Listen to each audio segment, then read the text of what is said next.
Hello, everybody, and welcome to Monday Night Travel with Rick Steves Europe.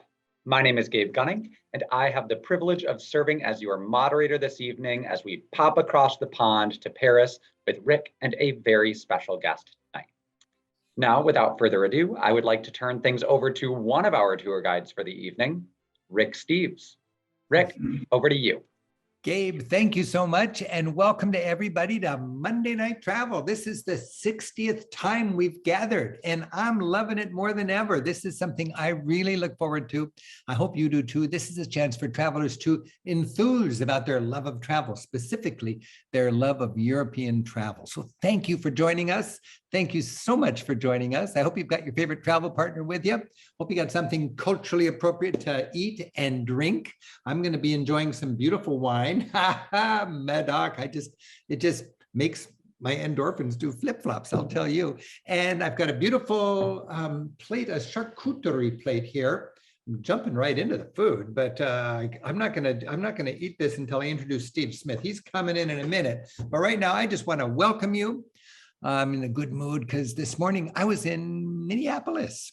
Just flew home today. I just had a beautiful weekend hosting a concert with the Minnesota Orchestra. We did the Symphonic Journey. We were celebrating 7 different wonderful, wonderful pieces from all around Europe. 2 full houses. It was just like the old days, standing on stage with the orchestra and a big crowd celebrating the culture of Europe. I'm happy because of that. I'm happy because people are starting to travel again. As we've got 100 people on our staff, and we've been waiting for the chance to go back to Europe for 2 years now. And last week 2 weeks ago, we sent over our first tours. 3 have been completed and had a great time. We got 5 tours on the road right now. One of my favorite things the last couple of weeks has been to call Europe to talk to the guides and the tour groups when they have their welcome dinner, wherever they are in Europe. And I'll tell you, people are happy to be back on the road. Hey, we're celebrating Europe. I'm heading over there in 3 weeks, going to be going to Paris, where we're going right now. And we're going to meet Steve Smith in just a minute. But before we do, I want to join our good friend Arnaud Savignon, who's one of our guides that Steve and I both know and enjoy traveling with while we're in France. And Arnaud's going to take me to lunch. And I asked our good Parisian friend Arnaud to help me eat through all the cliches of French cuisine. We're going to go to lunch right now, and Arnaud kind of rolled his eyes because you don't eat a lot of this stuff during the summer, but we're going to just do it for the sake of the education. Join me now in Paris with Arnaud as we eat our way through a menu of classic dishes. I'm taking Arnaud to lunch. Against his advice, I'm eating all the Parisian cuisine cliches in one meal. Santé. This is the key, good civilized way to start a meal. So it's an aperitif. Tell me about the aperitif. Aperitif is to open your appetite. Oh, Rick, look at that. It looks very fabulous. nice. Yeah. Merci. Soup à l'oignon. So this is the first course. Yes, this is the entree. And actually, you guys call the entree the main course when the entree is the starter in France. That makes Very sense, confusing. actually. Yes? Okay, I have my escargot, and I just use this. Alors, yes. So you stab it, Yes. and you twist it out. Split Oh, look at comes that. out eventually. It's very chewy, you will see. Oh, that's good. It's good, huh? Garlic, parsley. A lot of tourists don't want the escargot, but Yeah. I love it. What is the history of the onion soup? The onion soup is something you eat more in the wintertime because, it was to warm up the employees of the central markets during the nighttime. I eat the onion soup all the year. I know, but you guys Americans are eating everything all year round.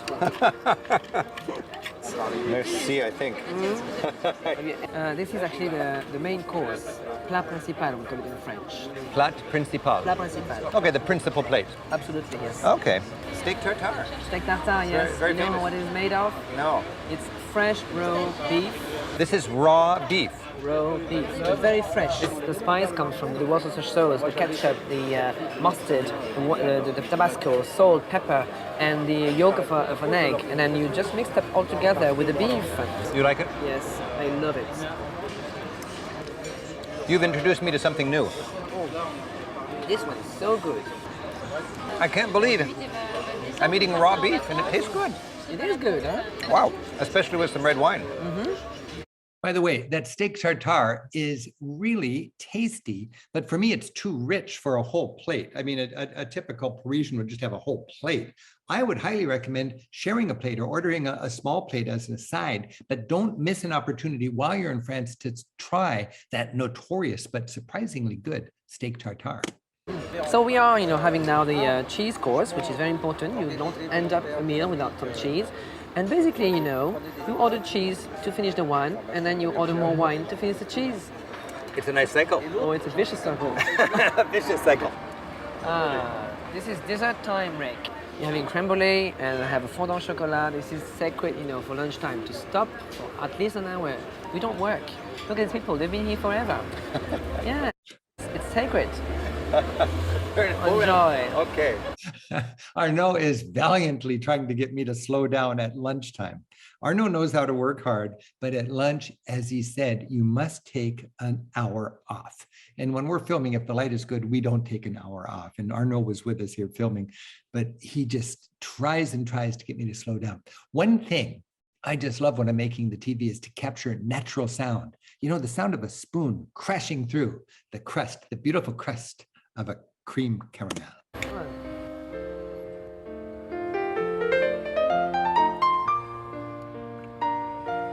So the coffee always comes after all of the food? After the dessert, always. What if you ask for your coffee with the meal? They would say, yes, sure, but it would come after the meal. They don't want to be rude. Okay. What a meal.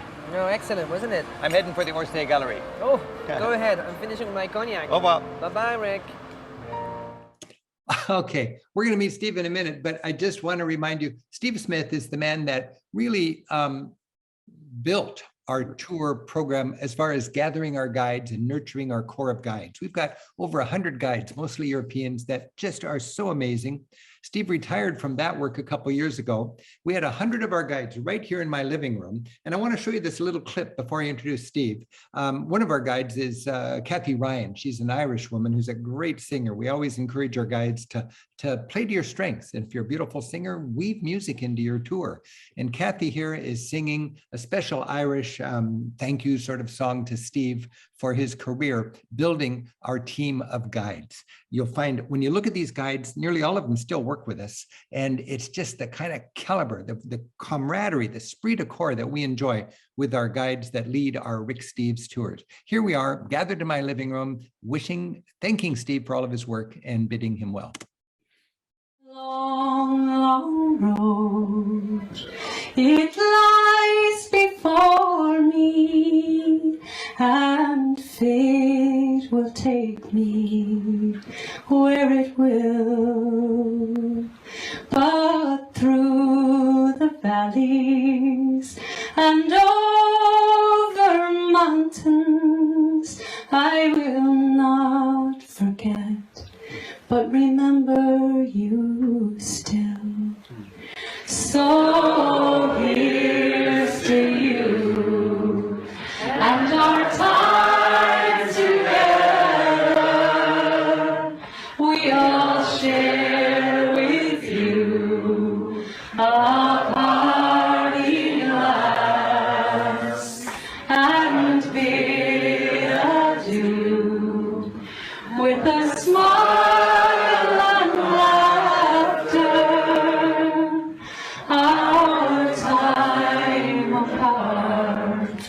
Will be short and past. Oh, yeah. Hey, Steve Smith, thanks for joining us. Come on out. That's a heck of an introduction.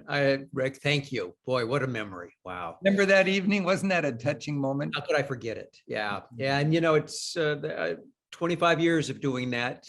Yeah. I remember when there were 4 of us guiding tours. 4. That's right. Dave and Mike. And we'd have a guide workshop around a dinner table. Now I think there's 150 or something. And it's just thrilling to have had that luck to be part of building such a cool company with you. All of our tour members are thankful for the guides. I'm thankful for the guides. And you can bet the guides are thankful to be able to do work where they get to, like I say about public television, respect the intellect of their travelers, assume an attention span, and not worry about selling them stuff, but worry about just turning them onto the culture. It's such a blessing to be able to guide with those kind of values. And that's the team you assembled. I'm just so thankful for that. They love it because we allowed them to really teach and to be themselves. We didn't constrict how they did things. They had a lot of leeway in how they led their tours. That draws good talent. And a lot of them, just to pay their rent, they had to do tours with other companies and with cruise ships and so on, where they had a different style of guiding. Let's just put it that way. Well But said. for people who want to be teachers on the road and inspire people to really get into the culture, oh my goodness, what an amazing team we've got. And all of them really have been stuck on hold for 2 years. And just this month, there's this positive, hopeful time where it looks like we're going to be back on the bus. It's so exciting. Yeah, you can just feel it. Everybody.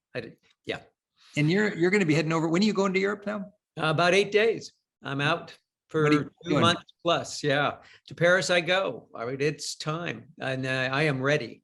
I got to say, you've basically spearheaded the writing, written the lion's share of this. This is a 1,200 page book, 1,200 pages. And you've got to check literally all of the information in here has to be checked. And you've got your assistants in France, but it's pretty much you. And then you and I are going to work together on the Paris book. And this really is a labor of love. And it is so exciting, the work that we've got in store for us. I'm going to join you there in about a month. And right now, we're going to travel around France and Paris with our Monday night travel crowd. I want to run this little clip right now, and it's in Carcassonne. And it's an example of the kind of restaurant that both you and I celebrate when we find a place. So here we're dropping into a restaurant that really is personality driven and has a specialty, and that specialty is escargot. Check this out.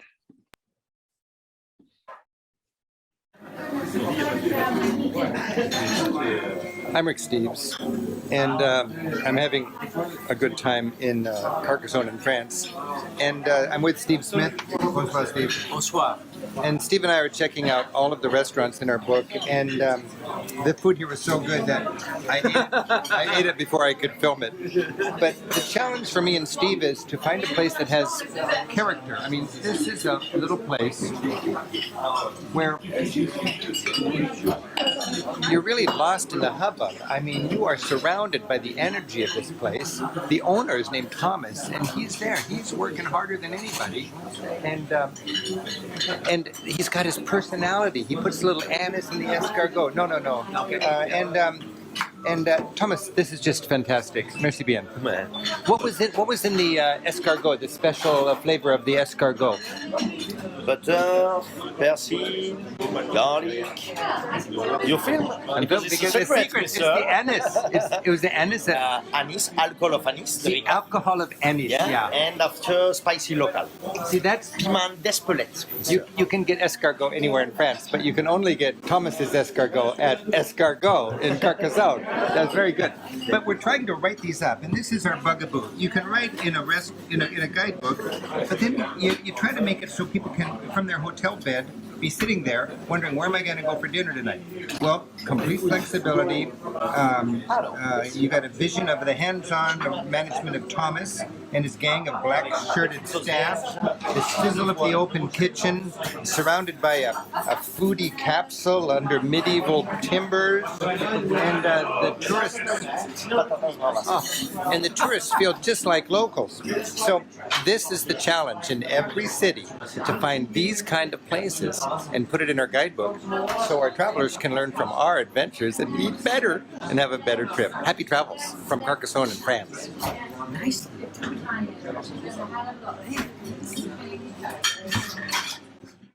Oh, Steve, that is such hard work. Somebody's got to do it. Somebody's got to do it. Actually, that's after a long day of checking things out, visiting all the restaurants. And we normally, when we have dinner together, it's pretty late at night because we pretty much spent the prime time looking at restaurants when they're thriving to assess them, right? Well, you don't get to see them every year. You come by once a year, you do a different section of France every year, and after a few years, you're caught up. So I get to sort of show you the hit parade, and you pick out the one that interests you the most. And it's always a surprise to me which one you choose to go back to actually have dinner in at the end. It's kind of a ritual for us, isn't it? About 9 o'clock, you and I have a little huddle and go, okay, we've looked at 10 restaurants tonight. Which, I mean, we literally hit 10 restaurants in an evening in a couple of easily. hours, 2 or 3 hours. And then we go, and you always ask me which one I want to go to. And then we call them up, and if they're still open, we'll be right there, serve us whatever you want. And it's just great. Hey, speaking of food, I forgot to mention our food and our drink for the evening. You know me, when I go to a restaurant in France, when I'm with you, Medoc, M-E-D-O-C. That's an important word. That's what I'm drinking. What are you drinking tonight, Steve? I have a glass of champagne. Oh, nice. From real champagne from the north of France, Roederer, R-O-E-D-E-R-E-R. Because I'm celebrating my first trip to France in a couple of years and the return to what I love to do and what we help people do, to be somewhere else and see their own country in part through other people's eyes and just to enjoy where they are. Now, Steve, you've got a place in Burgundy, and that's famous for the wine, and this is Bordeaux. And that's you're sort of the enemy there with that wine. This is down by Basque country in the south. It's close, yeah. It's south of the city of Bordeaux, the wine region, southwest of France, and Burgundy is southeast of France. I'm not hot on that area for sightseeing, but I'm very hot on that area for the wine. Oh, it's good value. They make a lot. So there's vastly more vineyards there than in Burgundy. So the wine's going to be a little bit less. It depends naturally on the wine, but generally you can get a lot more good value. Like the Medoc that you're drinking is a great value almost anywhere. Yeah.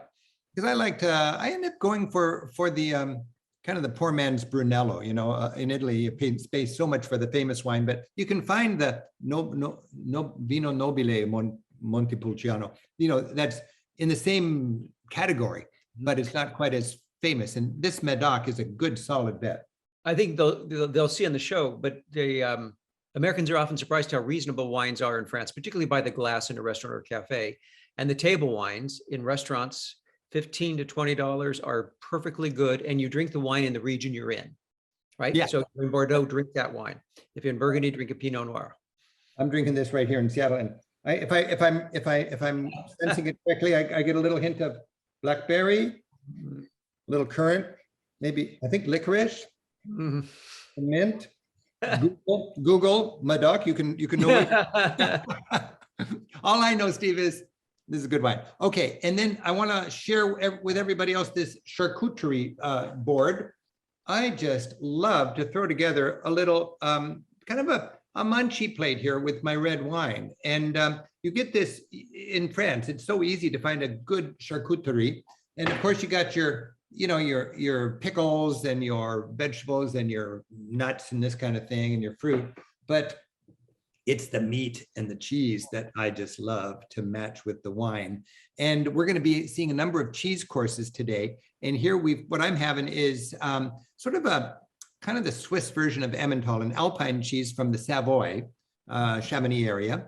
I've got some blue cheese, and you know, in Italy that'd be a Gorgonzola. We call it blue cheese, but that's Roquefort in France. And then I've got a chef, and this is from Lyon, and this is goat cheese. And then a pork pate with black pepper and French sausage. What is the word for a sausage in French again? Saucisson. Saucisson. Saucisson. Exactly. It's so good. And of course, some great mustard. Also, if I'm a good boy, at the very end, I've got a macaroon. And my friend Sue made this for me a couple of nights ago in Minneapolis when I was there. Sue and David were hiking with me and Shelley around Mont Blanc. And I've had several of these, and they are really good. That's a macaroon. So I'm ready for a nice meal. Steve, right now, we're going to go. I was talking about a cheese course. Set this up. We're going to Amboise, and we're going to have a cheese course with Aurora. Well, setting it up, it's the penultimate dish. You know, it's before dessert, right? But it's after the first couple courses. And then you get the cheese course to sort of clean your palate. Sometimes it's a salad, then cheese, then dessert at the very end, and then coffee after that. And this is a small little restaurant that, you know, we were talking before this show, Rick, I think we're on our 32nd or 33rd edition. So that many years ago, this restaurant has been in the book in a small town. That's stability. And it's the same owner, well, after a short time. And that's a key to a good restaurant in our books. You know, consistent. I'm so impressed by these personality-driven restaurants. I think that's so important. And when you do get a chance, it's not as popular as it used to be because of it's just not that healthy. But a cheese course really is something to jump on if you get a chance. And be sure you get a first-class tour of the plate. Right now, we're going to go to Amboise on the Loire Valley, and we're going to let Aurora introduce us to a classic French cheese course. Here we go. Bon appetit. You have the sel sur chair, the balancé, the Sainte-Maure de Touraine, and Pouligny-Saint-Pierre from local goat cheese. Okay. After you have some cow cheese. This one, Le Petit Trot, it's from the Loir-et-Cher department. Very nice village with troglodytes. It's near Bordeaux, Montoire-sur-le-Loire, exactly. It's creamy, mild, and fine. You said you have one cow. Just one cow. Exactly. Okay, and then tell me more about over here. After you have the blue cheese, Fourme d'Ambert, the Saint-Nectaire laitier, and Murol is from Auvergne. Okay. This one, Camembert au lait cru, Camembert. Pont-l'Évêque au lait cru, and Livaro or Colonel. You have Oh, two Pont-l'Évêque. names. I love Pont-l'Évêque. Yes, fantastic. It's from the free cheese Normandie. Okay. What does les crus mean? When Le it, cru, c'est pas du pasteurisé, c'est la différence. It's not C'est vraiment- pasteurized. not c'est plus fort, hein. pasteurized. Yeah. And this one, Gaperon with garlic and pepper, is from Auvergne too, with the blue, the Murol, and the Saint. And you eat this one first? No, you finish.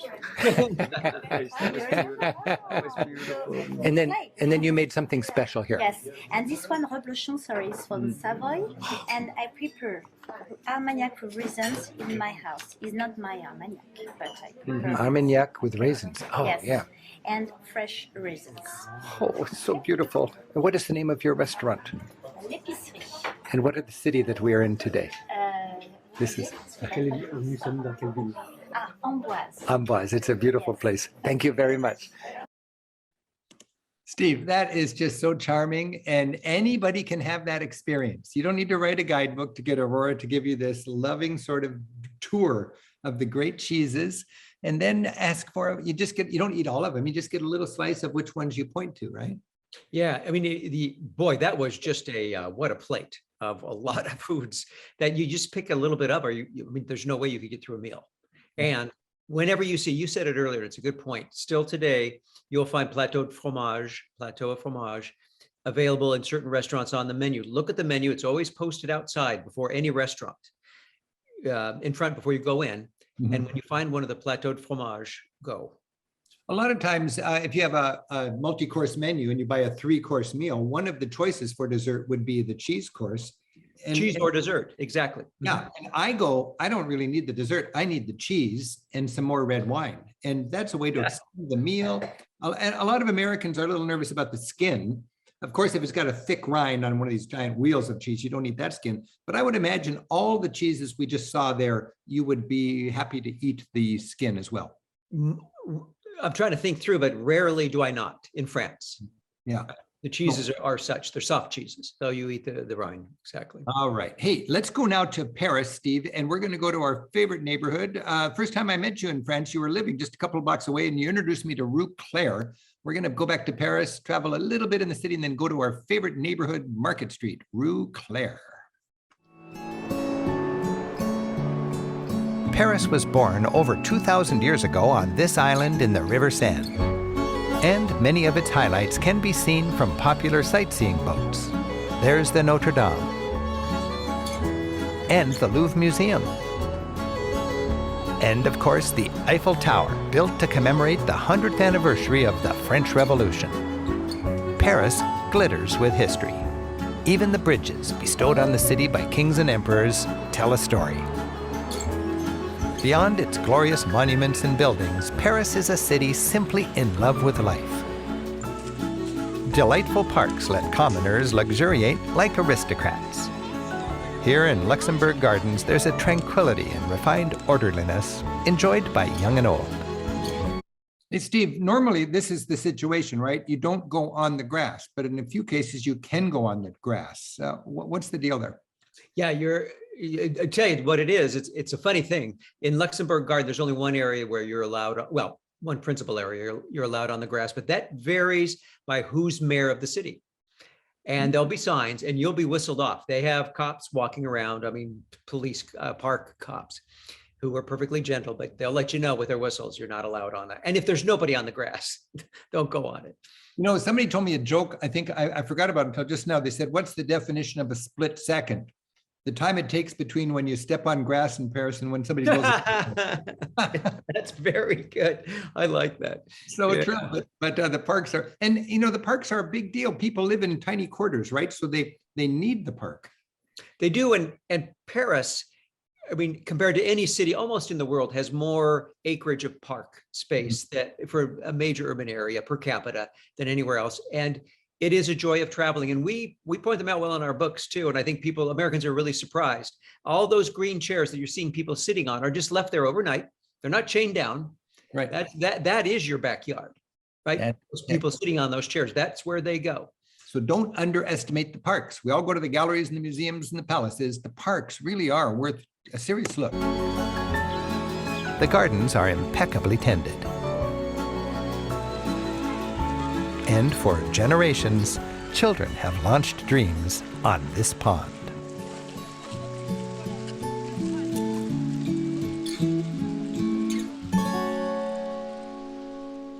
To establish a foothold in Paris, I like to choose a neighborhood and make it home. Strolling market streets like this, Paris has a small-town charm. For those learning the fine art of living Parisian style, market streets like Rue Claire are ideal. With the help of my local friend, Delphine Préjean, each shop provides an insight into Parisian life. Delphine's planning a dinner party and she's taking us along. Steve, it just occurred to me, one fun dimension of your and my work is we get to meet the entrepreneurs that run the restaurants and run the little hotels. You and I favor family-run hotels. For instance, Delphine, you've known her parents, right? I mean, for decades, they've been in our guidebook because they run a little family hotel. Yeah, she's like my son's age, our kid's age. And I knew her when she was not a baby, but a young toddler. And watching people grow up and now take the reins, right? From their parents. It's fun to see. And she's just like her mother. I mean, it's there, and they treat you anyway. They're lovely people. The kind of people who would come to Seattle to see our office at Edmonds to see where all these travelers they get come from. Where's the, you know, that's, I got to say, not everybody cares about this, but the people that we are you know, excited about recommending are actually excited about the kind of travelers we send to their bed and breakfast or to their cafe. And they know that our travelers are curious. Our travelers want to learn. They want to try out things, that they're not demanding and they're not noisy.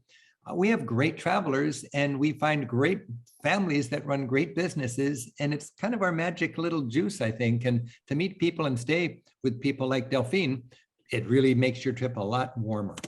Shopping on a street like this is just a delight, isn't it? It's really nice. We are very lucky to be able to walk on the street and have all these very different shops, which are very good for Because in shopping. America, there's one-stop shopping. We go to one big place. We have one street shopping here. One street shopping? Is it like a market street? It's a market street, it is. I think for the first course, it would be nice to put some shrimps and mayonnaise. Okay.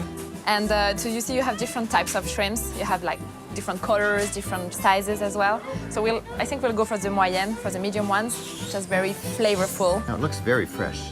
So we'll have some meat tonight as a main course. And we know the neighborhood butcher. You know, my mom used to come here, and so you can trust the quality. You can trust the quality. You know that they give you advice as well. So I'm going to have a rôti de bœuf, and I'm going to ask the man for some tips. Donc pour un rôti de bœuf, ce serait combien de temps au four? Au four, 25 minutes. D'accord, très bien. Et combien de kilos pour 6 personnes? Pour 6 personnes, 1,2 kg plus 6. D'accord, très bien, merci monsieur. So what did he say? So he said like 25 minutes. Yeah. And for 6 people, 1,200 grams. 1,200 grams? Yes. For 6? For 6. Big people. So Rick, a dinner without a cheese course is not complete. So we have to go and pick some cheese. I love that. A dinner without a cheese course is not complete. Amen. Hallelujah, brother. Hallelujah. You can make a cheese course for lunch. You can pick out a few of these, and then next we're going to go to the wine shop, buy a bottle of wine, take your partner down to the park, sit on a bench, have an unforgettable local lunch. Before dessert, after main course, and we'll have an assortment of different cheeses. So you create a variety. Yes, I create a small plate with different cheese. Yeah. So we'll have some, this one looks good, some good cheese, and some blue, some camembert, and some hard cheese. Good socially, I think. It is very good because you have more wine. The wine, more cheese, more wine, more cheese. So once we know what we are eating, we are going to choose the wine.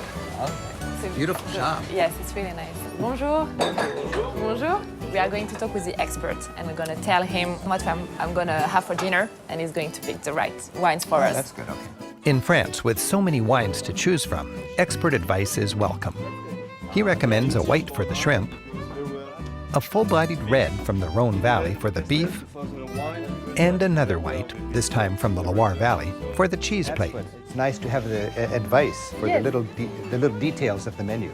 In France, any good meal comes with fresh bread, and that requires a visit to the local boulangerie. So we'll have some bread for dinner. No meal without today's bread. Today's bread. Yes, No fresh, no party. No fresh, no party. So we'll have some baguette, and we will have some special bread as well for the cheese. Oh, so a variety of bread with the cheese course. Yes, perfect. And the final touch, flowers for the table. It's very bright and they're going to be beautiful on my table. It's great. Steve, I gotta say, after 2 years, Delphine's family is still in business, and most of our favorite restaurants are still in business. Is that your take? Yeah, it's astonishing. Yeah, that having done the before trip research just to see who's in business, 90%, 95%. Yeah, very little change that way. We were worried about that, and I was just on Rue Claire a couple months ago, and the ambience is there. I mean, you know, people when they go inside might probably wear a mask. You have to show your QR code or your CDC card to get into the restaurants and so on. I had to show my CDC card just to sit outside and have a plate of escargot and a glass of wine at the cute little cafe. What was it called? Cafe Bistro right next to Hotel Levesque. Such a cute little place. That's the Diplomat. Yeah, I love that place. Yeah. Love it. And the ambience was great, petting people's poodles and talking to strangers and sipping that wine. The Seine River splits the city into the right bank and the left bank. Its two islands mark the center of the old town. Most of the essential sites lie near the Notre Dame, between the Eiffel Tower, the Latin Quarter, and Montmartre. Hey, Dave, Steve, I gotta give a shout out to our favorite map maker, Dave Herline. He doesn't get enough credit. Dave was my first employee way back when I was a student, back when I was in my 20s. I gave a talk at the University of Washington. I was teaching about travel, and he came up after the class and he said, "Great talk, but your maps suck." And he was right. My maps were ballpoint pen maps, and I'm not very artistic. And ever since, Dave has been my map maker. He's a great traveler. He was one of our most experienced tour guides. He was the generalist. He could do any tour anywhere in Europe. But he's the man that's made all the maps in all our books for the last 30 or 40 years. And he makes these special maps kind of stripped down and real simple for TV, but isn't it great to have Dave making the maps in all of our France books? It sure is. I love the hand-drawn aspect, and Dave is such a good traveler. He travels on his own or as a tour guide, and he takes notes, and he comes back and gives me good advice on the maps, and even for the books too. You know. So all these hand-drawn maps, I mean, now they're digitized and so on, but they have that hand-drawn coziness, and they're good not because necessarily he's a great cartographer, but his advantage is he's been there. He's a tour guide. He's been to all these places, and he understands what's confusing to the traveler and what needs to be highlighted on the map. So here's to Dave Herline. There you go. Davide. Dave. Oh, here's the Médoc.'s highest point. The Eiffel Tower was built in 1889 to celebrate the 100th anniversary of the French Revolution and to show off at a World's Fair. It was a muscular symbol of the industrial age. To a generation hooked on technology, it was the marvel of its day, trumpeting progress and man's ingenuity. This 900-foot tall tower has 3 observation levels. The higher you go, the more you pay. For me, the middle level is plenty high. Thousands of iron bars and millions of rivets, all assembled in just over 2 years. Today, It stands tall, an exclamation point symbolizing the proud, independent spirit of the French. Steve, what's your best tip for the Eiffel Tower? Well, book a reservation. You can do it 60 days out, and you can do it closer, but not beyond 60 days. You can do it 8:30 in the morning, Paris time, France time. So figure out that you're wherever you live locally. And that's going to save you a lot of time. I'd book it late in the day so you get some time up on the tower and then see it during sunset. And if you want to see the top, go all the way to the top first, and then take your time down to the second level and the first level. Second level view is the best by far. That's where I would. I don't even need to go to the top. It's kind of fun to do, but it's so gee whiz because you can't really see. You're so high. It's like you're in an airplane. Yeah, it really is. It really is too high to see for taking pictures or anything. The view from that second level, what about 40% of the way up? That really is that's better. Dramatic, and you can see all the famous things in Paris.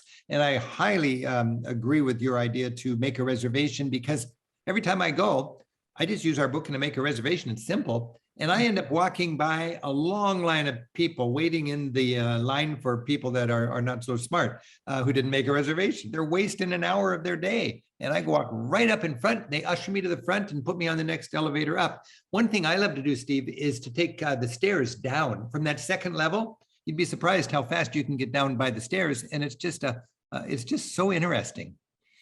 If you don't have reservations, you can walk up the stairs, and usually there's very little line there if you've got it in you to do. That's one trick to get around the lines too. And then just get to the first floor. I think it's 360 steps. You can do that, and then elevate from there. I'd rather take the elevator up and take the stairs. Make a reservation. Trocadero Square across the river is the place to view the tower and to check out a colorful scene. Parisians own their city. In fact, twice a week, streets are closed and thousands turn out to roll through their city in an exuberant celebration of life.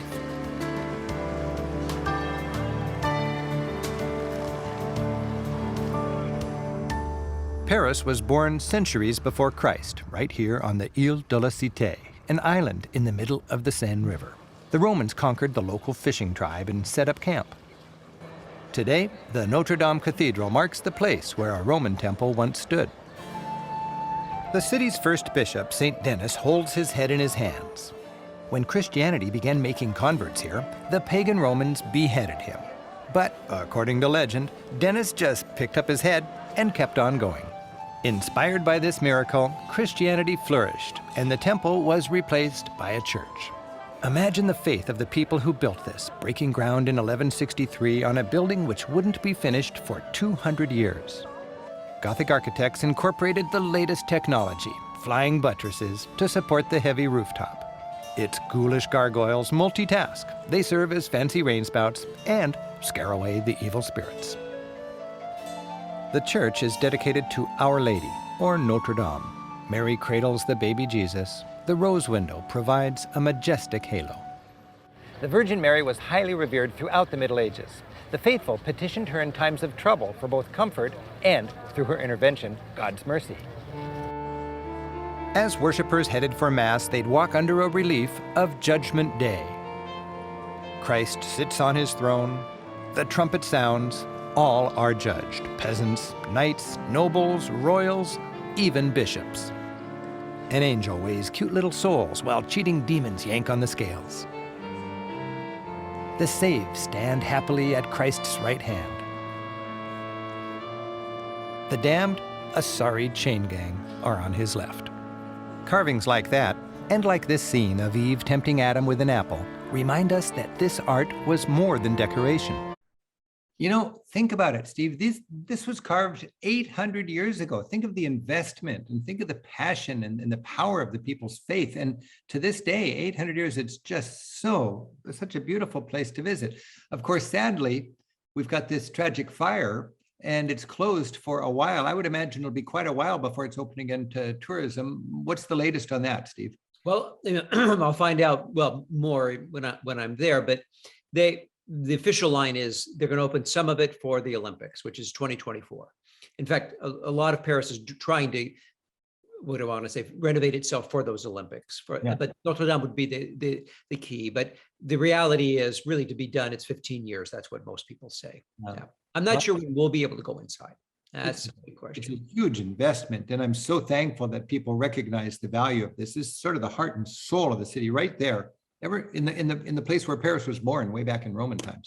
These images reinforced the stories people learned in church. While the church is dedicated to Mary, the rest of Paris seems dedicated to regular Parisians. The old center, with its 2 islands in the middle of the Seine, retains a charming elegance. The Ile de la Cité is laden with historic sites. But the little Ile Saint-Louis, connected by a pedestrian bridge, is laden only with the delights of good living. Arnaud, Oh, Rick. ça va? Ah, bien. I'm rendezvousing with my Parisian friend and fellow tour guide, Arnaud Servignat. Steve, I just called Arnaud a couple of days ago, and he was having his welcome dinner with his group. And I've made a habit this last 10 days or so to call each of the groups that I can and welcome them and thank them for being the vanguards of tourism again. But Arnaud was just having a wonderful time with his group in Paris. You know, these guides, you have known them a long time too, of course. They do their work. Sure, they're so eager to get back to work because they love what they do. Sure, they can make some money, but the government supported, European government supported their employees enormously. He just loves what he does, and he wants to do it. Let me free to do what I love to do. Guides are, when you read a good guide, you just know they're wired to enthuse about their heritage and their culture and their art and their cuisine and their history and so on. And Arnaud's a good example of that. I'm so thankful to have guides like Arnaud with our groups, taking them all over Europe, from Norway to Portugal to Greece. Great island. Yeah, this is the Ile Saint-Louis, Rick. Ile I Saint-Louis. love this place.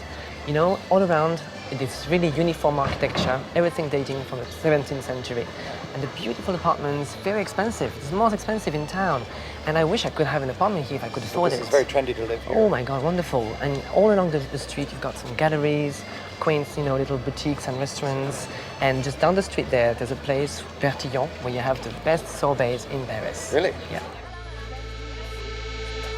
Yes, the island is charming, but the whole city of Paris. I gotta say, that's kind of funny. I think this is this cheese? This is cheese. Yes. Yeah. So I would have said, let's get ice cream instead of cheese there. But here I'm ice cream because I'm looking at that Bertillon ice cream. It looks cheesy to me. And just down the street there's a place, Bertillon, where you have the best sorbets in Paris. Really? Yeah. Yes, the island is charming, but the whole city of Paris is charming. In fact, it faces the River Seine, and the River Seine has been called by Parisians the mirror of the city.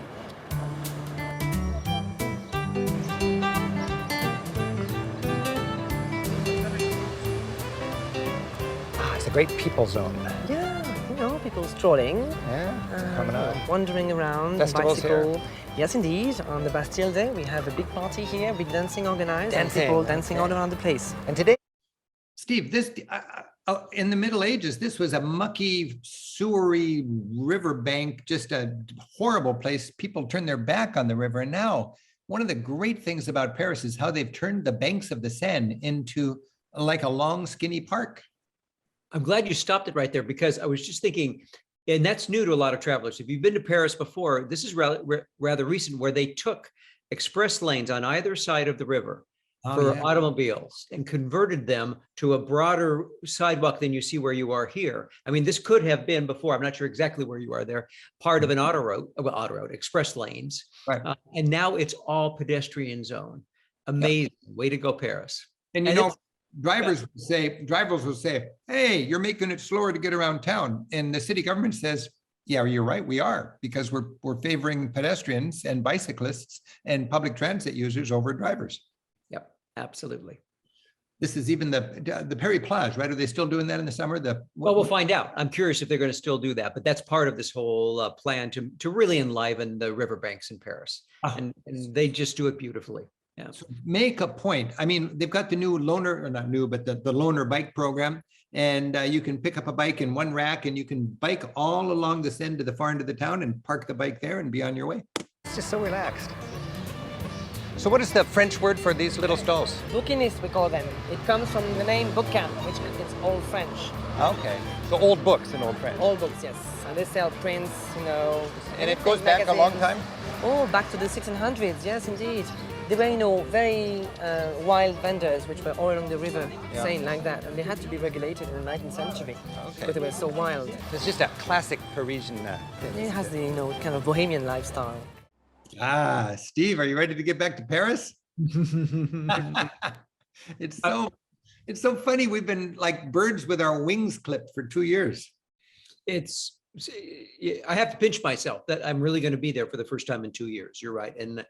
And I know there's going to be some change, but I think it's going to be just what I hoped for. I want to take a moment here just to thank you and remind everybody, if you're going to France, this book, Steve, has been a labor of love for you for 30 years, or you said it's in the 30th edition or something like that. It's 1,200 pages, and you are so passionate about France. I mean, I do all of Europe, but you are Mr. France for us, and I'd have such a tough time doing anything in France without your expertise and your love of this beautiful culture. This is our comprehensive France book, and then a popular alternative is what's called the Best of France, and it's the all of France, but it's more colorful with more photos and maps and punchier, and a lot of people like that style of information. And then, of course, we have the same sort of thing for Paris, the comprehensive Paris, which would be, you know, just lots and lots of information and maps and little black and white photos, or the pocket guide, which is a little more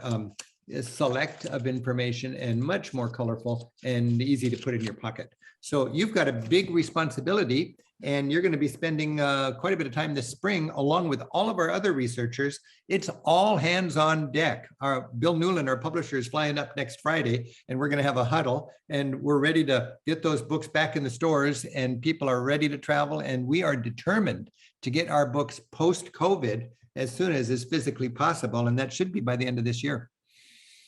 I'm ready. Sign me up.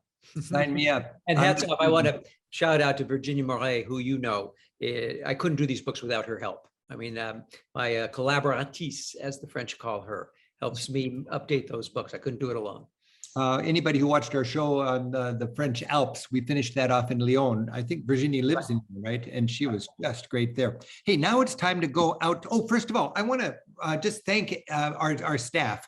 We couldn't do Monday Night Travel without our wonderful crew. We've got Lisa and we've got Gabe working tonight. Julianne is on our crew. And I'm just so thankful for the work that they do. I want to remind people, I'm going to be going to Europe in 3 weeks. I've got 2 more weeks of Monday Night Travel before I'm gone for a couple of months. Next week, I'm meeting with Alfio right here, and we're talking about Sicily. And after that, I'm going to go to Germany with everybody. I love sharing Germany. And after that, I'm going to turn it over to Gabe and Lisa and Julianne. And those guys are going to be getting guests and putting it together, and it's just going to be great. My hunch is, people are curious how much I'm going to be doing this. This is the 60th edition of this Monday Night Travel right now, the 60th. And I'm probably going to host one a month, and I'm going to be tuning into the others. I do want to remind you, all of the Monday Night Travels we've ever done, you can watch them anytime. They're archived. You could binge watch it in 3 days. That's 60 hours. I think you might want to take a little break, but there's a lot of good material there. You could page through that. But remember, we're going to be going every Monday for the foreseeable future. And I've got 2 more editions. Next week is Sicily, and after that is Germany. We're going to have questions with Steve in just a few minutes after the rest of the video. And if you look at the Q&A widget, that's where you put in your questions. And then Gabe will be lobbing them over to Steve and me during the question and answer session. And if you look at the chat widget, that's where we put links to tonight's show. For example, we've got connections to the people that you see in the show if you want to get more information about them. We've got connections to our guidebook. And just this last month, Condé Nast asked me to write an article, a romantic article about Paris. And I wrote an article called A Double Date with Paris. And it was such a fun article to write. And we've got a link straight to Condé Nast where you can read that article if you'd like to in the chat section there. So thank you again for joining us on Monday Night Travel. And right now we're going to go out of the center of town to La Défense. And Steve, it just occurs to me that it's really important when you do go to Europe, not just to stay in the historic core, but make a little side trip and spend a few hours where the local people actually work and shop and live. And that would not be on the Ile de la Cité. No, I mean, well, it depends. Yeah. I mean, there is some employment there, but mostly that's residential. Let's see. Yeah. But where we're going is where I think something like 80,000 people work.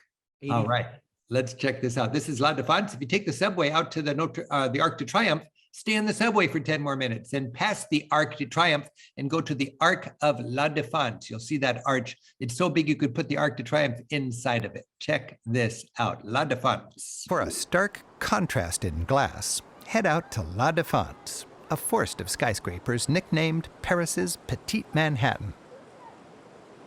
So often, we travelers only hang out in the historic old quarters of Europe's great cities. To see the contemporary side of Paris, a celebration of modern commerce, hop on the metro and visit La Défense.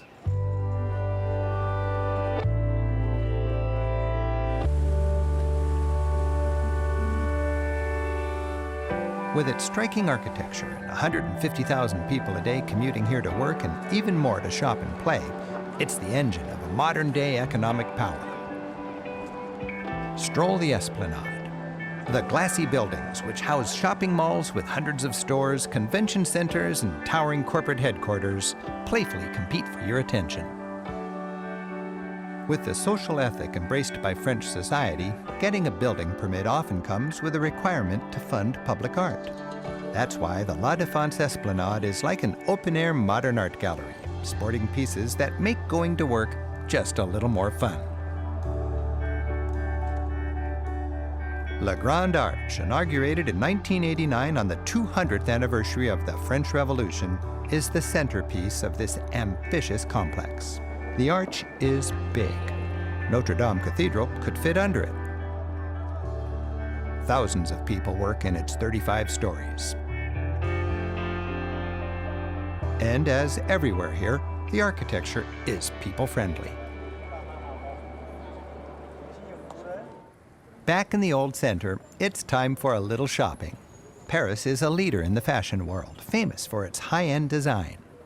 My Parisian friend, Delphine Préjean, is showing me how even window shopping some of Paris's many fine boutiques can be a cultural experience. These windows, they put so much energy into their windows. Yes, they have to, because like shopping is a national sport in France, and we call it lèche-vitrine. So lèche-vitrine means window licking. Window licking, lèche-vitrine. Leave it to the French to come up with a very colorful way to describe window shopping. See all these different details that they put on the window. It's very bright, very colorful. Very appetizing, you could say. Yeah. Yes, it has to be very appetizing, yes. There are a lot of sales. Yes, this is a typical period in July to get sales in Paris. But the trap is that when you go inside, you always finish by buying the new collection, because they put the new collection just beside. You always buy something from the new collection at full price. This is my... So the sale catches you inside, yes, and then you find the new collection. Yes. Department stores were invented in Paris. These venerable institutions, beautiful monuments to fine living, offer a chance to check out what's in vogue. The Galerie Lafayette is a classic example. Its Belle Epoque dome dates to 1912, and shoppers are welcome to catch their breath, or perhaps have it taken away, on the store's rooftop, where a grand city view awaits. It's kind of fun, Steve, to recommend these free viewpoints, isn't it? Like on the top of a department store. There's a lot in Paris. We talked about the parks before that is free. It's astonishing. It's really a good value city to sightsee in, because if you buy one of the museum passes, that makes the sites affordable. And then you splice in, I mean, the Galerie Lafayette is a site in and of itself. It was built at the same time as the Opera House next door, and feels like you're in the Opera House, shopping for your clothes or your pair of pants or whatever. And the views, by the way, I meant to tell you this before, when I saw you, the Samaritaine department store is now open again after 15 years of being closed. And that one has its old view back right on top of Notre Dame. I cannot wait to see that. Okay, now we're going to take a little side trip out to a castle that was the inspiration of Versailles, a chateau that made Louis XIV kind of envious. And he made sure to build a chateau that was bigger, but not more graceful than Vaux-le-Vicomte. I'm Rick Steves. We're driving through the countryside of France, and I'm with my buddy Steve Smith, and he's the co-author of the best France book in the English language. Steve, tell us about these trees. Well, Rick, I'm glad you asked. These trees are plane trees, and they're planted close to the road. In fact, in the days before cars were invented, and today they're posing a problem for drivers, and they are cutting them down on one side to widen roads because of the accidents. Because cars get bigger and the trees get bigger, so it's just it's the big squeeze. But who planted them and why? Well, I think they were planted by Napoleon's good gardener friend so that his armies would have shade to march under on their long treks across Europe. So Napoleon had a heart of gold when it came to helping his soldiers hike in the shade. So they say. Now these plane trees are all over France. Mm-hmm. What's they provide a lot of shade, or what's the deal? Oh, look at this! We're going to the Vaux-le-Vicomte. There we are. This is the chateau that was so beautiful that what's the tour guide story when Louis XIV saw this? He killed the architect or something like that. Look at that. Put him in jail. Put him in jail because he wanted a palace this beautiful.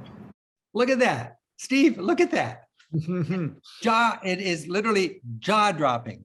Now, we all think of going to the Loire Valley for chateau, and I just think that's a great idea. We love the Loire Valley. But if you want a side trip out from Paris, there are several chateaus. Of course, we know about Versailles.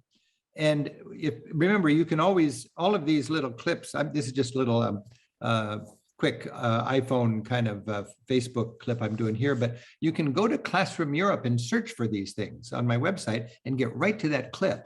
But Steve, if you wanted to go out to see some chateau from Paris, what are the top 3 or 4 chateaus you might visit just an hour away from town? Well, Versailles, number one, but that almost feels like an obligation, right?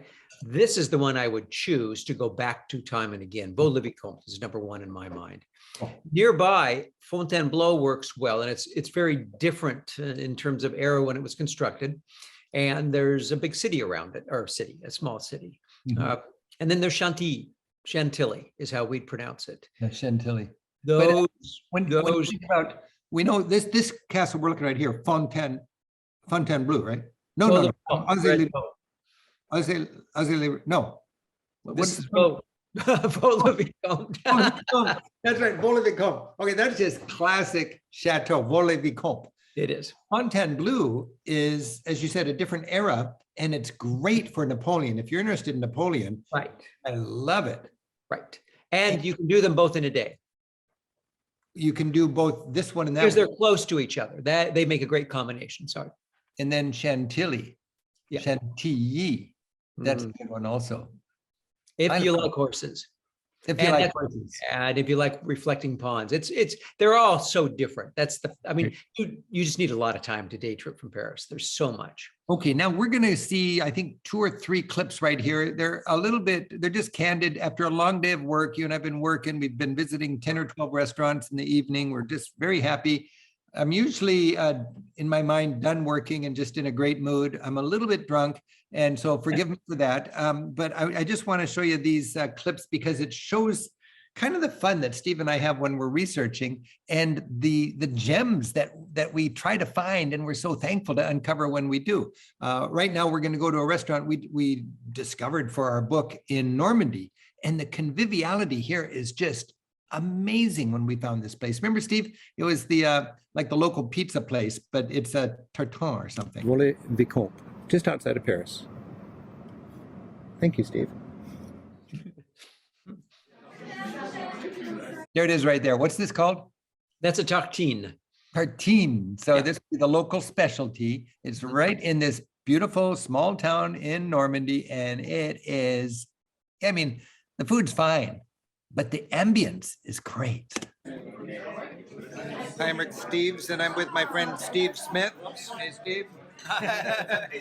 And we're just finishing up show me that book. We're finishing up a great 10 days of research in this France book, and we're doing France 2017 right now. But we've just discovered this amazing restaurant, and this restaurant, I just absolutely love this place. And Steve and I were walking around. We got a local tip, and it's right next to a boring pizzeria. And we popped in, and this is where This is where everybody knows your name. Everybody knows your name. The wine is like $3 a glass. There's a whole list of wines in a glass. Hello. This is my friend from Brittany. And she ordered the plat du jour. Le plat du jour. Plat du jour is about €8 or €9. That's $10. Very good. Very good. Yeah. And when you went to New York, what were the people like in New York? The people in New York? Yes. What was they? How did you see the people? So, and we got our wines, and I'm telling you, if you look around and you find a fun place, it's less expensive and it's a big memory. And that's what this is. This is a tartine. What is a tartine? It's an open-faced sandwich, kind of. So this is the remains of my tartine right here. It was 3 times as big, and that was our dinner. That was pretty good. It is mine. Happy travels from Brittany. We're in Dinan.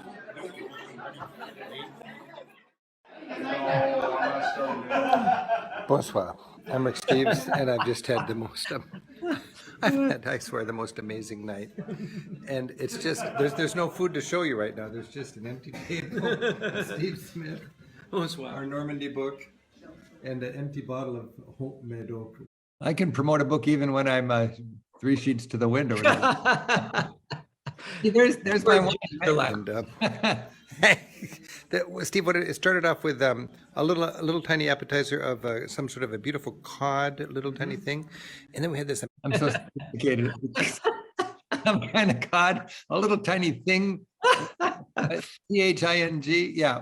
There's a word. There's a fun word in French. This and that. What is that? You taught me once. What's Ceci, cela is this and that, but I'm not sure I've got the right reference you want. Oh, well, a little tiny thing, the thing. Amazing salad gourmand, which is with the soft meats, with the foie gras and the nice duck liver. And then I had some beef with lard. And then la pomme. Oh, wow, look at the and the pomme. Oh, that's nice. It's so the apple. No, I want to keep that here. It makes me so happy. And then we had a cheese course, and the cheese course with the bread and with the Medoc wine. It is so fundamental. It is just fundamental. We're in Normandy here, and this is the land of the 3 C's, which is 4 C's. There's crepes, there's cantaloupe, no cream. And there's Calvados, cider. and cider. And you can, and there's the Calvados comes from apples. It's apple brandy. Yeah, sort of cider. And there's an apple down there somewhere, I think. Yeah. So we're just having a good time, and I'm telling you, France is a great place. In fact, there's some Canadians down there. Hey, Canadians, what do you think about French food? Love it. Love French food. It's awesome. It's good. Super. Linda, what about French food? Oh, great. It's great. Vive la France! Vive la France! So, just enjoy your travels, and I hope France is part of it. You know, there's a kind of a lesson there to be having dinner at 10 o'clock at night. There is. It's quieter and it's fun to sort of shut the place down. By the way, I'm reminded of 2 things, Rick. One, that meal was 28 euros just a few years ago. It wasn't long ago when we were there. Right. Yeah. I've eaten a few restaurants in Seattle lately, and wow, what a deal that is.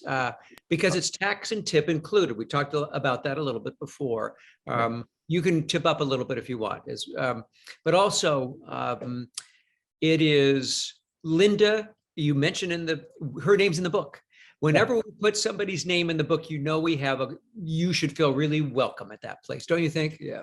And you know, we have confidence that Linda will be there next year, because in Europe, people they find their niche and they do it, you know, and there's these, I keep saying personality driven restaurants. It's, you know, and a great thing is, especially to get out of the big city, when you're in a small town, that's where you want to be sure you have a special meal, because you can go to a better restaurant and order high on the menu in a small town, and I think get twice the value. Yeah, I'm a big fan of cafes in Paris and nice restaurants and intimate restaurants in the countryside, in principle. Perfect. Yeah, that's a great idea, and we'll see if we can disprove that when we're in Paris together next week. Okay. Let's go back to Paris. It's time for the revolution, okay? The Latin Quarter is the core of the left bank, as the south side of the Seine River is known. This has long been the city's university district. In fact, the University of Paris, a leading university in medieval Europe, was founded here in the 13th century. Back then, the vernacular languages, like French and German, were crude, good enough to handle your basic needs. But for higher learning, academics, like this guy, spoke and corresponded in Latin. Until the 1800s, from Sicily to Sweden, Latin was the language of Europe's educated elite. And this, by the way, is a classic on camera. When we're making a TV show, you never want to talk about stuff that you can show, because you don't watch the show to see my mug, you watch the show to see Europe.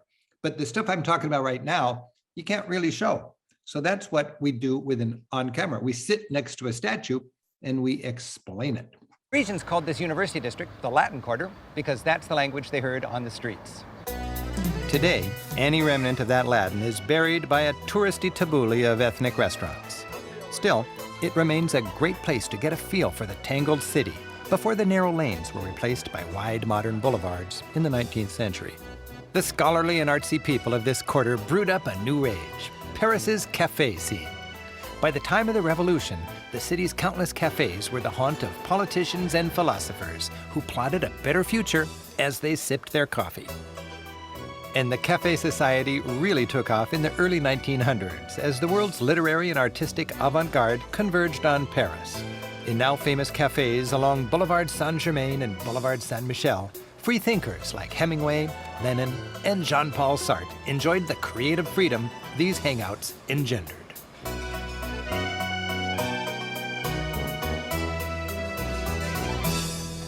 With its cafe and university scene, Paris had long been a launch pad for bold new ideas. In the 18th century, groundbreaking political and social thinking by French philosophers like Voltaire and Rousseau ushered in the Age of Enlightenment. Later, this Enlightenment provided the French Revolution with a philosophical basis, and it gave the American Constitution many of its basic principles. Paris honors its intellectual and cultural heroes with tombs and memorials in its neoclassical Pantheon. It looks like an ancient temple, but it's only about 250 years old, from the time of the Enlightenment. During the Enlightenment and the Age of Revolution which followed, everything was subjected to what was called the test of reason. If it wasn't logical, it was tossed out. Nothing was sacred. The very notion of royalty was challenged, and churches were turned into temples of reason. Even the use of city land for cemeteries, as you learn at the catacombs of Paris, was rejected. The sign reads, "Halt. This is the Empire of Death." Are we going in here? But we get to come out on the other side. This is the Empire of Death. This is one of the most fascinating sites, and anybody can go here. They got a good guidebook. It kicks off a 1-mile hike you won't soon forget. The anonymous bones of 6 million permanent Parisians line former limestone quarries deep under the streets. In 1785, Paris decided to make its congested city more spacious and sanitary by emptying the cemeteries, which traditionally surrounded churches, into this labyrinthine ossuary.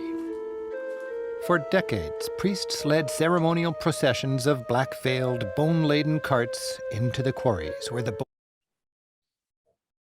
Black-veiled, bone-laden carts into the catacombs. Steve, I just had a kind of a deja vu watching this.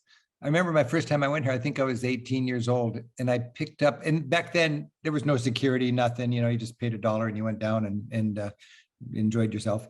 I enjoyed yourself in a sort of bony way. But I literally remember picking up a skull and looking at it Macbeth style, and I wanted so badly to steal it. It was the weirdest thing. I forgive my honesty here or whatever, but I'm just an 18-year-old. I wanted to have a skull. And I was going to put it in my little bag, and I thought I just toss it in my bag and walk out. Nobody will know. But I thought, no, I'm not going to do it. And then I kind of wrestled with it, and I went back a couple years later thinking, okay, I'm going to get a skull this time. And they were all wired together, and there was security, and you couldn't get a skull if you wanted it. And now, of course, they've got all sorts of security covers and everything. But man, oh man, if you're interested in human bones, there's more bones here than you can shake a stick at. Bones were carefully and artistically stacked, as much as 80 feet deep. Each transfer was finished with a plaque identifying from which church the bones came and the date they arrived. 1804, amazing. They cleaned out the cemeteries and just kind of as I said, everything was subjected to the test of reason. Why are we losing important real estate downtown when we're so congested, when we can unearth these things, put them down in the old plaster of Paris quarries? One thing, Steve, I always notice when I go to the catacombs for the rest of the day, I'm tracking around plaster of Paris because it's caked up. That's true. Yeah. And if you've got a tourist and you see they've got plaster of Paris on their shoes, you know where they've been. By the way, it is really for travelers. If you want to go there, read the book, strategize, because lines can be long, and there are ways around the lines. And booking a reservation before you go is very possible. And the audio guide is really good now. You may not have heard that lately. It's quite good. It's €5 more, but if you're curious about the history, you get a lot more. I didn't realize that there's an audio guide. Well, it's rather recent. Yeah. Nice. Well, that's a tip that you'd have in the guidebook. While there is history in dem bones, the Carnavalet Museum, filling a lavish old aristocratic mansion, is the best place to sort through the story of Paris. Pre-revolutionary France had a government by, for, and of the wealthy. And as the rich got richer and richer, people who lived in fabulous mansions like this became blind to the growing gap between the haves and have-nots in their country. Louis XIV, aka the Sun King, was the ultimate king back when people accepted the notion that a few were born to rule and be rich, while most were born to be ruled and taken advantage of. Room after room shows the opulence of the upper classes in the age leading up to the Revolution. Louis XIV, who enjoyed the luxury but anticipated trouble, said, "Après moi, le déluge." After me, the flood.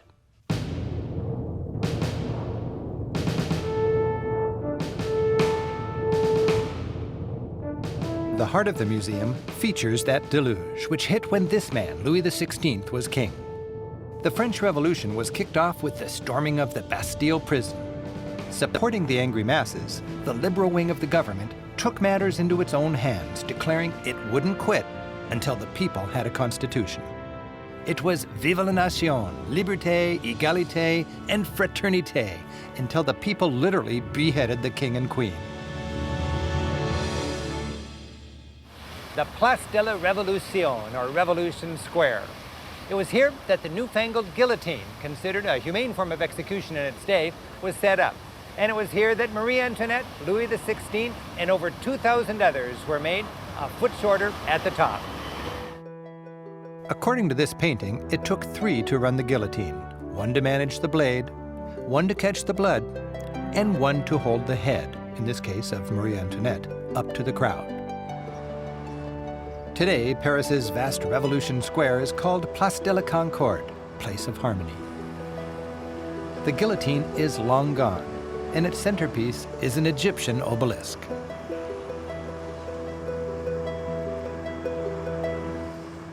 The king and queen were beheaded by a stark and egalitarian government, but the French love of fine living couldn't be kept down. The 19th century was a boom time for Paris. The entire city was beautified with grand new boulevards and fancy architecture. It was an exuberant age of money. If you had it, you flaunted it. From the Place de la Concorde, the Champs-Élysées, once a royal carriageway.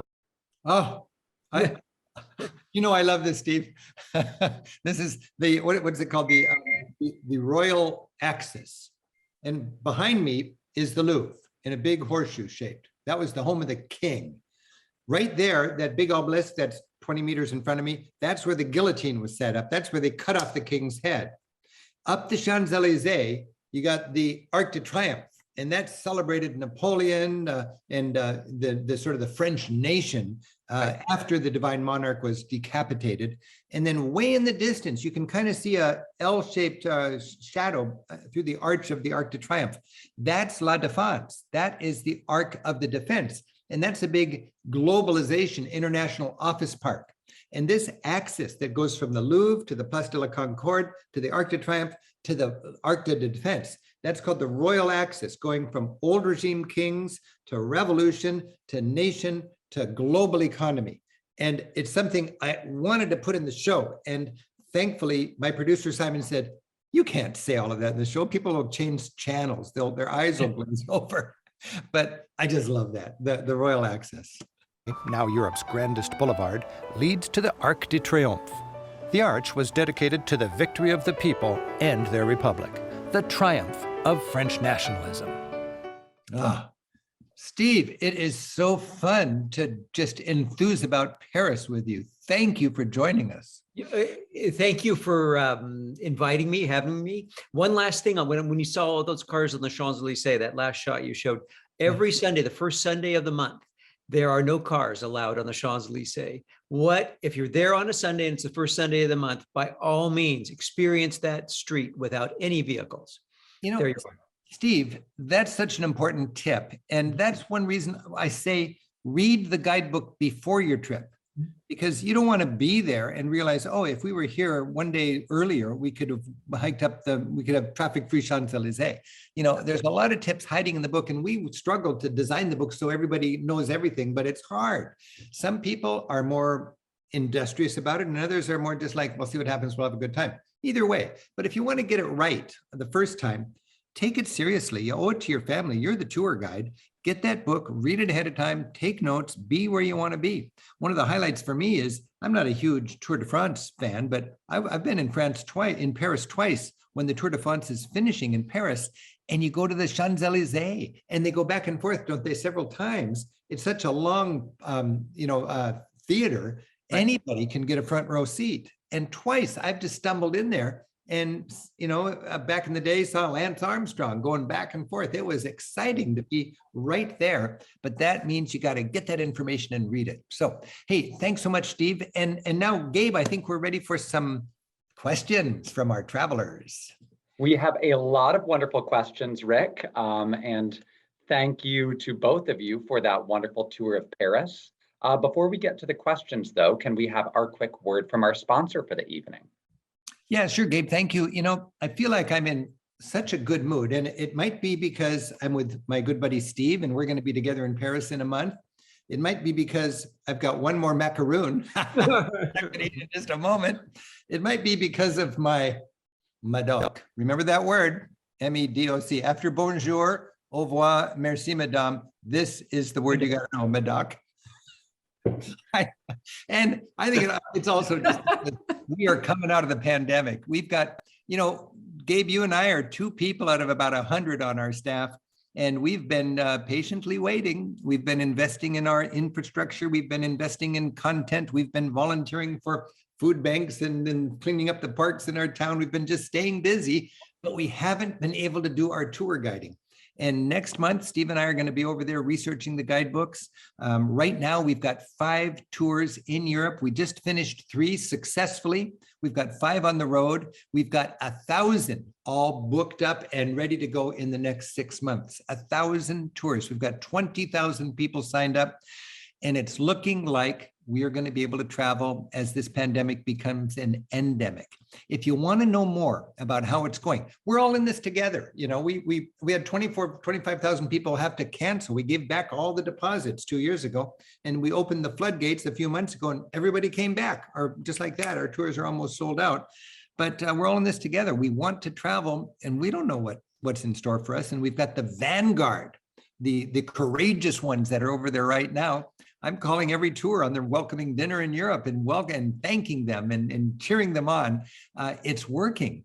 And we've got, I've committed ourselves to having a very candid, transparent log of all of the things we're learning, the bumps in the road as we get back traveling again.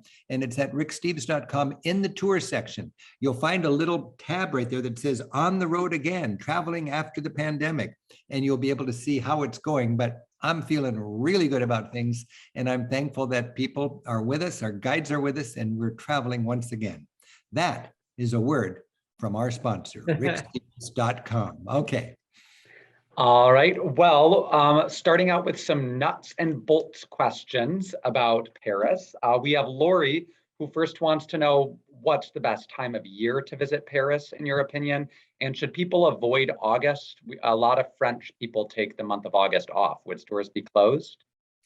So, want me to handle that, Rick? I'll start, and then you can pile on if you want. August is fine. It's just warm. Nothing that a tourist cares about is going to be closed. Trust me. In fact, it's a little bit quieter in August because Europeans go to the beaches in the Alps in August, and often hotels are even a better deal. But wait a minute, Steve, if you need a plumber or an electrician or a dentist, you can't find one in August. They're on that vacation. might be tricky. That might be tricky. This is true. Yeah, but that's why. That's it. Yeah. But that's that really, truly, that's not the issue. Best season, boy, that's such a personal thing. I love the month of May. I mean, and you know, the sort of the flip side of that may be mid-September to mid-October. But I also love winter there. I lived there for 5 years and loved winters because you had the city to yourself, sort of, too. So it just, any season can work. I gotta chip in there. We can fly direct to Paris from all over the United States. You can get there and back for a reasonable price. I just was there in October, and it was delightful. Just bundle up and go off season. If any place you could spend a week, it's Paris. And you can do it off season just as well as during peak season. There's a lot of tourist crowds, and it's hot and sweaty in the summer.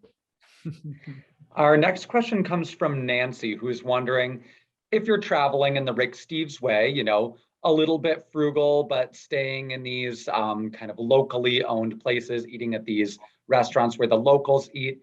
How much would you recommend that people budget per day in Paris? Ooh, wow. Well, let's see. Wow, you know, I'm about to update all that information now, but assuming it's something like what it was in my memory, you can get reasonable accommodations, $120, room to yourself with 2 people. You can spend a lot more, obviously. And then I'd say $50 a day for food and another 10 for transportation, another 10, 15 for sites. Probably adds up to about $200 for a day for sites and food and hotel. What do you think, Rick? That sound about right? Yeah, I mean, you could, if you're staying put for a long time, it can get cheaper because you're just living there and you're just going out to your cafe and renting a bike and exploring. But if you're doing all the sites and everything in a hurry, and going to great restaurants, it's probably a couple $100 a day. Yeah. You want to get that if you're going to do a lot of sightseeing, you want to get the pass. Does the pass, Steve, help you skip the line still? Yeah. Well, you know what? I'll find out. Because of COVID, the situation with the museums now, and I think it's going to be that way for a while, is they want you to reserve before you go, to get a ticket before you go online. That said, there's so few crowds, you could show up and get a reservation. So you're giving a reservation, then walking right in is what's happening now a lot in these museums. That's a very important point, and I found that in my own experience in Paris. Yes, a reservation is required. Do you want one right now? You can go right in. I mean, it's like that for most of the day, probably. Yeah, exactly. So our next question is, you mentioned the kind of enlarged bike lanes along the river. Are there other plans to expand more pedestrianized zones within Paris? And what's the public transportation like there? The public transportation is phenomenal. The metro, I mean, it's just the spaghetti network of underground subway lines that get you just about I mean, it's hard to be on a street and not see a metro stop somewhere a block or 2 blocks away. So getting around, and the bus, I love riding the buses because it seems to be a shame to be underground in Paris, and the buses work well as well. And you're going to find that you walk a lot. It's just such a pretty city that you don't, here comes the metro map. Good move. Look at that. Those are metro lines. They just lace the city. Yeah, we've got one line. And then in terms of pedestrian zones, the mayor, Anne Hidalgo, has been a force. This is the person who initiated the traffic-free day on the Champs-Élysées, and more areas are becoming bit by bit more and more traffic-free. They have an aggressive program for doing that in Paris and slowing car speed limits down. In the city of Paris, the whole center city, it is 18 miles an hour. You can't drive past 18 miles an hour. So it's all to favor the pedestrian. Wow. And to drive people underground to take the metro, why not? Yeah. The metro's great. I mean, even if you could take a taxi, you get there just as fast. Just commit yourself to the metro for sure.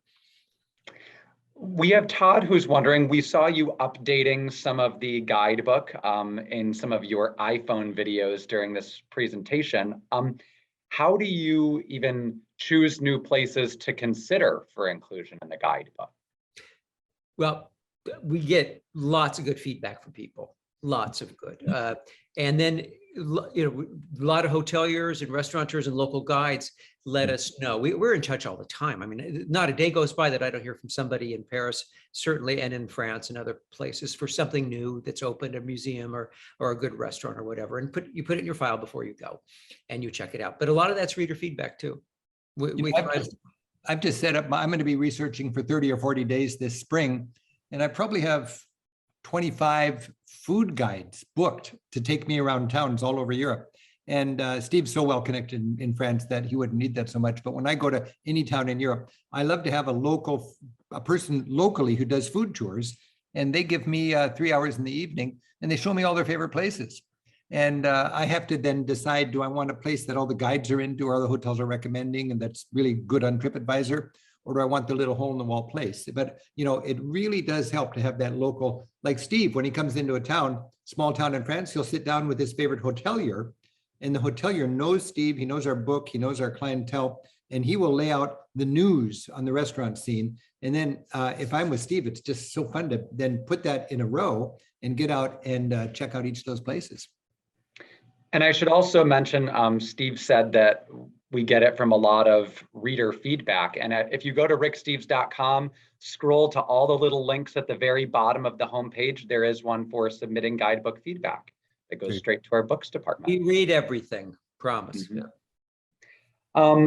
A few viewers are wondering, how did the two of you meet?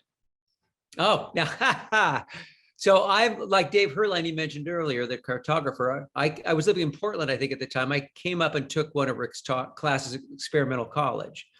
And like, as Dave mentioned that Rick, maybe his maps weren't the best. My comment to him afterwards when I went up to him was, it looks like you have a hole in your knowledge and it looks to be about the size of France. And we went out, we had a beer at the College Inn and right afterwards, yeah, and just became friends before anything. I want to say that too. And I joined the Future in Our Hands group. Remember that? Right. There was a peace group we were part of, and we became friends before we started working together. Yeah, that's true. And then you know, I've been so lucky over the years that I found Pat O'Connor, who loves and knows Ireland, Cameron Hewitt, who loves and knows Slavic Europe, Steve Smith, who knows and loves France. And those are places where I was weak, and it fit really well. And then Steve, Steve's was an ace tour guide, and then eventually Steve became the man who coordinated all of our tour guides and really owned France as far as the Rick Steves approach to Europe. So we've had a good run, Steve. I like that owning France thing. I'm going to remember that. I'm going to use that. All right, well, we have time for one last question tonight. And that question comes from Matt and Sienna. And they are wondering, if you could have the United States adopt one aspect of French culture, what would it be and why? Wow, slow down. Yeah, I mean, that's the big lesson. I mean, and Rick was taught that by Arnaud too. Slow down and take your time. I mean, France rewards the traveler that slows down. And a lot of the traveling in France, whether it's bike touring, hot air balloons, barge cruising, right? That forces you to slow down and kind of travel at a snail's pace, maybe. Yeah, slow down and think about things and evaluate your trip before you go and really savor where you are. And you know what I would say? Macarons. Macarons. You got the pronunciation. Baby. This is a homemade macaron. I can't imagine how good it is. I guess. Thank you, Sue in Minneapolis. Whoa, it's just beautiful. I think slow down is it. Take a long time for dinner with good friends. You know, don't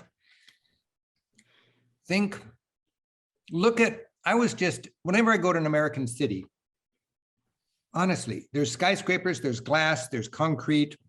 It feels kind of soulless. I know there's soul, it's out in the neighborhoods and so on. So, I mean, Minneapolis is a great place, but I was downtown Minneapolis and it just felt soulless. If I'm downtown anything in the center, but in Europe, they have that vibrancy. You saw it in the last hour, all those videos, all the people living upstairs and the restaurants and the little shops downstairs, the people who know the butcher. There's that social weave. It's not necessarily the most efficient. It's not necessarily the best for your economy, but I think it's the best for your quality of living and your collective soul. And that's what inspires me about the French. They don't get it always right and we don't get it always wrong. But the more we can travel together, the more we can pick and choose and weave together a mix that we can all embrace. Very well said. Steve Smith, thank you so much for inspiring us. It just warms me up for the time I get to have. What a treat to be traveling with you, working on our guidebooks that's coming up very soon. Thank you, Gabe. And thank you all for joining us this Monday Night Travel. And as I like to close out our Monday Night Travels, if you're not laughing at yourself, if you're not making mistakes and celebrating them, you got to loosen up a little bit. Here's a few bloopers. I think they feature Steve Smith as well as me, and you'll get an idea about how much fun you need to have when you're in Europe. Perhaps your great-great-great-great-grandfather used this sedan chair. No, because it's a secret. Look, This guy, by the way, he looks like somebody who works there, but he owns the chateau. This is the aristocratic family whose family has owned, is it Cheverny, Steve?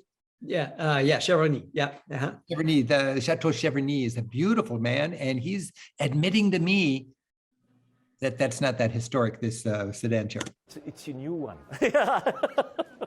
Escargot, you find it everywhere in France. You do. Yep. But remember, I'm asking you to tell me again like you never told me. That's why I'm prompting you. Is that right? So when it comes to the menu, Eat dangerously. that's good. Eat dangerously. Words to live by, Steve. These Loire castles, or at least many of them, morphed gradually in. Steve, right now, if I remember correctly, you are actually holding a branch down so I can get sun on my face. Is that right? With all my might. Yeah, it was really quite a acrobatic thing. But we wanted this, me with the green behind me and the castle, the ruined castle, but I was in the shade. And you said, well, wait a minute, I can pull the branch down without breaking it. And you were heroic. Countryside retreats, complete with spas and dancing girls and little corners where you could get your toes manicured. Shoot, almost had it. I can help your army by designing flying machines, tanks, gear systems, water pumps, and rapid-firing guns. With ever more power and wealth, France's ruling elite became dangerously out of touch and detached from the grinding reality of its people's daily lives. So if you're trying to do it on camera and you're distracted by a bunch of looky-loos, invite them in. Share the camera. Right? Yeah. All right. Okay. Thank you. Life is good when you're filthy rich.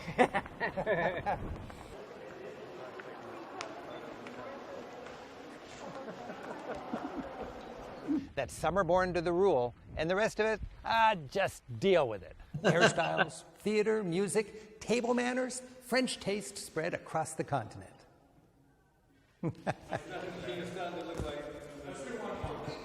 He was the perfect embodiment of an absolute monarch.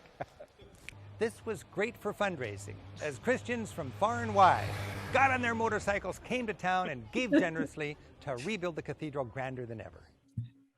Thank you, everybody, for joining us. We'll see you next Monday. Happy travels.